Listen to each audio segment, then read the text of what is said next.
Yo les amis, j'espère que vous allez tous très bien, très content de vous retrouver pour les 5 infos foot du jour et on commence tout de suite avec la première.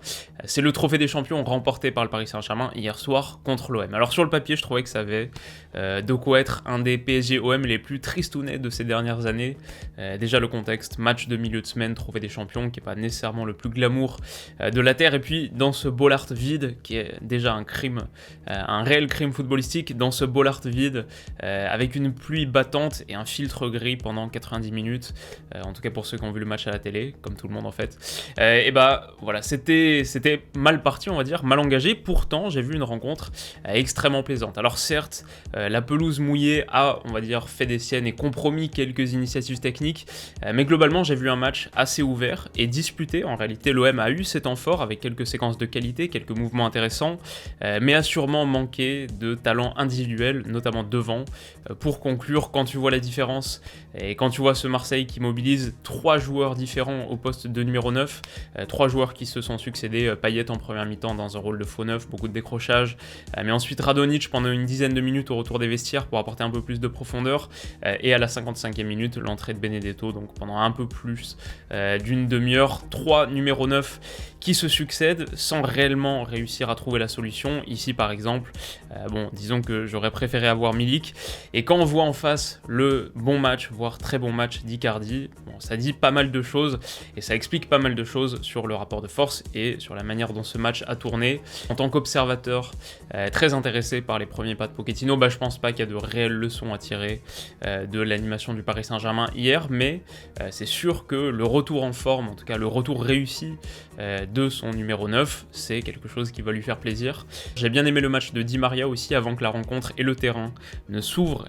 Il était quasiment le seul à créer des espaces, que ce soit par le dribble au cœur du jeu ou par la passe, comme sur le premier but du match. Alors c'était aussi une des histoires de cette rencontre, donc on est obligé d'en toucher un petit mot, mais pas extrêmement fan de l'attitude d'Alvaro González. Alors pas la fin du monde non plus, mais globalement je l'ai trouvé en manque de lucidité suite à l'entrée de Neymar. Plusieurs gestes assez limites, alors déjà sur une question pure de fair play, celui-ci étant le plus évident, mais même d'un point de vue purement compétitif, ces gestes qu'on va dire mi-mal intentionnés, mi-mal exécutés, aurait pu pénaliser l'OM encore davantage. Franchement, il est pas loin de prendre carton rouge, il est pas loin de prendre un deuxième jaune en l'espace de 10 minutes. Voilà, suite à l'entrée de Neymar, je l'ai trouvé en deçà, et c'est dommage, on va dire, en tout cas surtout pour l'Olympique de Marseille qui avait véritablement une carte à jouer sur cette fin de rencontre, peut-être pas autant que ce qu'a dit Villas-Boas en conférence de presse d'après-match quand il déclare « C'était un match équilibré avec peu d'occasions pour les deux équipes, on était la meilleure équipe, je pense qu'on ne mérite pas de perdre ce match ». Bon, personnellement, je souscris pas trop à cette analyse. Je pense que Thauvin était un peu plus proche de la vérité lorsqu'il déclarait au micro de Paganelli en après-match que année après année, le différentiel se résorbait, même assez significativement quand on regardait la performance d'hier soir, et qu'après des saisons compliquées, Marseille réussissait à produire de plus en plus de jeux, à être de plus en plus menaçant, et c'est vrai, l'OM a eu une réelle belle séquence, notamment sur, on va dire, la dernière demi-heure de la partie, mais la réalité de ce match, c'est aussi que quand Paris accélère, quand Paris a un temps fort, Paris fait bien plus mal. Il y a eu sur une demi-heure, on va dire 25 minutes en première mi-temps, où non seulement Paris marque le premier but du match, mais Paris en marque aussi 2 autres refusés pour hors-jeu, et il y a cette barre transversale d'Icardi bien lancée. Si l'OM réussissait à faire aussi mal sur ces temps forts, si l'OM avait un peu plus de tranchant en bout de ligne, en bout de chaîne, bon, là on pourrait commencer à entendre la déclaration de Villas-Boas. En attendant, disons que j'ai vu un match assez plaisant, même très plaisant, et une victoire du Paris Saint-Germain globalement logique. Alors en avant-match à 19h, et l'autre rencontre que j'ai regardée hier soir, c'est la victoire de Man City contre Brighton, 1-0, quelques séquences de très très haut niveau là aussi, on retrouve vraiment un City assez séduisant en ce moment, et puis il y a le but de Phil Foden juste avant la mi-temps, Phil Foden qui continue sur sa lancée, qui continue à être match après match de plus en plus intéressant. Ce penalty raté par Raheem Sterling en toute fin match n'aura pas de conséquences majeures à part quelques railleries, et au classement, Man City grimpe sur le podium avec un match de retard, pourrait même revenir à un point de Manchester United en cas de victoire. Il passerait devant Liverpool au passage. Si vous voulez un focus un peu plus pointu sur Manchester City, une analyse plus approfondie, ça tombe bien, j'y ai consacré une vidéo dédiée il y a quelques jours à peine, un peu plus d'une semaine, donc je vous la conseille vraiment.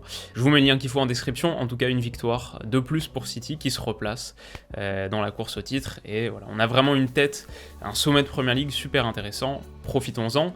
En parlant d'autres sujets que j'ai mentionnés il n'y a pas si longtemps et qui reviennent aujourd'hui, l'arrivée de Slimani à l'Olympique Lyonnais, alors effectivement on y a consacré toute une analyse dédiée et je vous mettrai là aussi le lien qu'il faut, mais je trouvais intéressant de revenir dessus parce hier soir, c'était son officialisation, c'était sa présentation et on a eu quelques informations en plus qui viennent compléter le tableau qu'on a brossé il y a quelques jours. Alors la déclaration de Juninho d'abord, Islam a beaucoup d'expérience, c'est important parce que le groupe est jeune, il parle portugais aussi, donc c'est bien avec les Brésiliens, c'est vrai que c'est un paramètre que j'avais totalement occulté, 3 ans au Sporting Portugal, et du coup un joueur lusophone de plus quand on voit l'importance et la proéminence de la communauté brésilienne dans ce nouvel OL, c'est intéressant, ça méritait d'être noté, et puis Juninho ajoute, pour moi je préfère qu'un attaquant marque 12-15 buts au lieu de 25, mais qu'il te fasse gagner en combativité, on n'est pas encore parfait là-dessus, on est encore une équipe qui n'est pas très agressive sans ballon, et on ne marque pas beaucoup de buts sur coup de pied arrêté, le choix de Slimani a pesé là-dessus, si on avait marqué 4, 5, 6 buts sur coup de pied arrêté, on aurait eu un peu plus de points,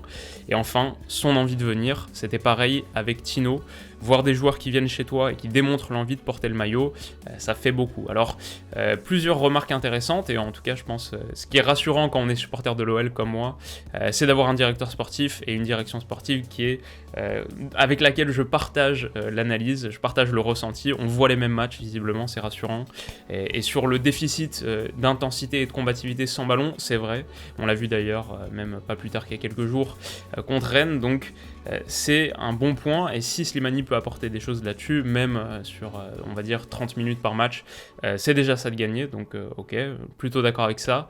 Et puis ensuite, la question des coups de pied arrêtés qu'on avait soulevé directement en vidéo, l'OL qui n'a pas marqué depuis une éternité sur corner, plus de 250 corners, cette saison sans marquer, l'équipe qui en obtient le plus en France, la seule équipe en France pourtant qui n'a pas marqué sur corner, voilà. Je vous renvoie à l'analyse dédiée, mais je trouvais que c'était intéressant. Et puis Slimani aussi a ajouté quelques mots. Quand j'étais petit, je venais souvent à Givors, alors c'est en banlieue lyonnaise, et c'était dans le cadre de tournois qu'il joue avec son club. C'est une équipe qui me restait dans la tête, avec un peu de travail en plus, je serais prêt dans une semaine ou deux. Pour mon style de jeu, à savoir être combatif, se donner à fond, je pense que ça va me permettre de compenser le rythme. En tout cas, j'ai hâte de le voir à l'œuvre. Et voilà, je trouvais que c'était intéressant de faire un rapide point dessus parce que les conférences de presse et les présentations de joueurs, on n'a pas toujours accès à du matériau intéressant. Pour le coup, Juninho confirme sa réputation de ne pas avoir sa langue dans sa poche. Personnellement, j'aime bien, je pense que c'est assez rafraîchissant d'avoir quelqu'un qui se livre et qui n'hésite pas à se livrer sur les analyses précises. Il dit vraiment quasiment tout ce qu'il pense, bien sûr il garde quelques parties de l'information pour lui, mais globalement son analyse de la situation d'un point de vue sportif et technique, je la trouve toujours plutôt raccord avec ce que je pense également, donc voilà, je voulais vous en dire quelques mots. La quatrième info maintenant, c'est la victoire du Barça contre la Real Sociedad, c'était la demi-finale de Supercoupe d'Espagne, disputée hier donc, demi-finale de Supercoupe d'Espagne, remportée par le Barça malgré une défense un peu naïve. Heureusement, un immense Ter Stegen est venu à la rescousse. Il y a un super but de Frenkie de Jong aussi à signaler, un super but surtout lié au mouvement collectif qui le précède. Égalisation de la Real Sociedad sur penalty au retour des vestiaires, mais ils seront moins inspirés dans cet exercice.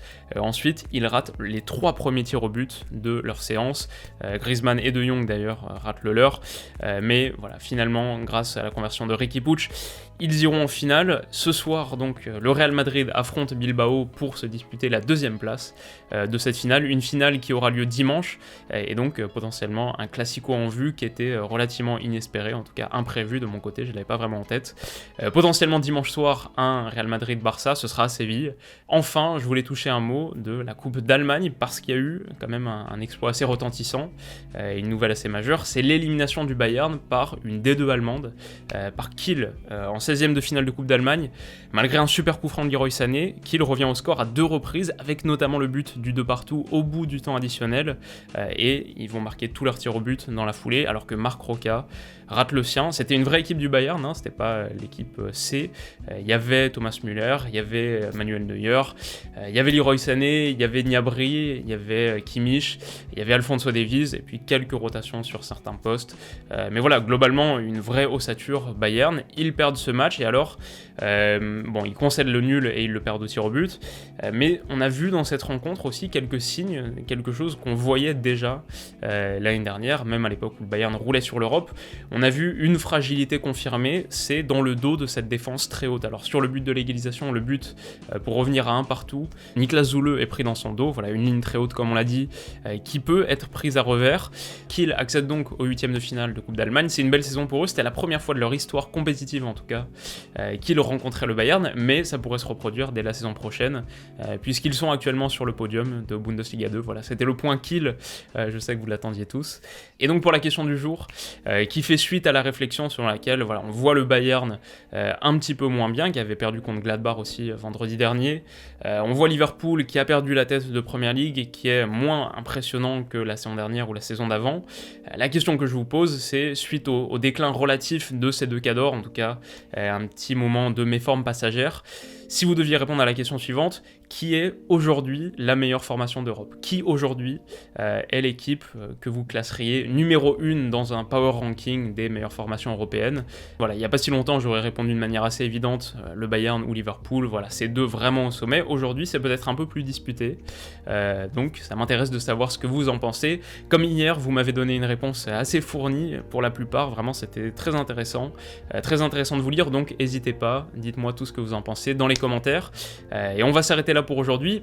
Juste avant la séquence prono avec mon partenaire BetClick, notamment parce qu'on reste sur une très bonne série en tout cas, on a passé les deux pronos précédents, les deux pronos qui avaient rapport, qui avaient trait au match du Paris Saint-Germain contre l'OM. Les deux pronos c'était un remplaçant marque, effectivement Neymar est rentré à marquer sur penalty, et plus de buts en seconde mi-temps qu'en première, ça a aussi été le cas, 2 buts en seconde, 1 but en première.